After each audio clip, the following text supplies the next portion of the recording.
এই যে শোনো, আমি ওবায়দুল কাদের স্যারের মতো তোমাকে রেখে অন্য কোনো মেয়ের দিকে তাকাবো না।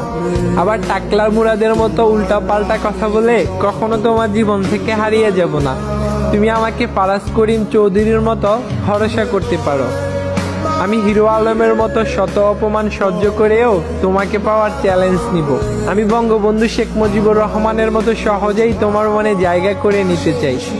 জাফর ইকবাল স্যারের মতো ভুল তথ্য দিয়ে মানুষের মন ভাঙার মতো আমি কখনো তোমার মনটাকে ভেঙে দিব না।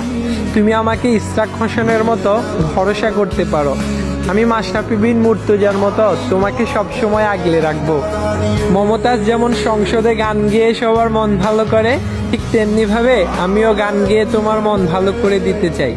তোমাকে নিয়ে কেউ বাজে কথা বললে আমি রুমিন পারহানার মতো সাথে সাথে তার প্রতিশোধ নিয়ে নিব। আমি কখনো শামীম ওসমান স্যারের মতো তোমার সাথে রাগ দেখিয়ে কথা বলবো না। আমি আন্দালিব রহমান পার্থ স্যারের মতো শান্ত ভাষায় সবসময় সুন্দর করে তোমার সাথে কথা বলবো। বিশ্বাস করো, আমি কখনো তোমাকে ডক্টর দীপু মনির মতো কড়া শাসন করব না। আমি হয়তো দেখতে তন্ময়ের মতো কিউট না, কিন্তু আমি নাজমুল হাসান পাপনের মতো তোমার জীবনে থেকে যেতে চাই সারা জীবন।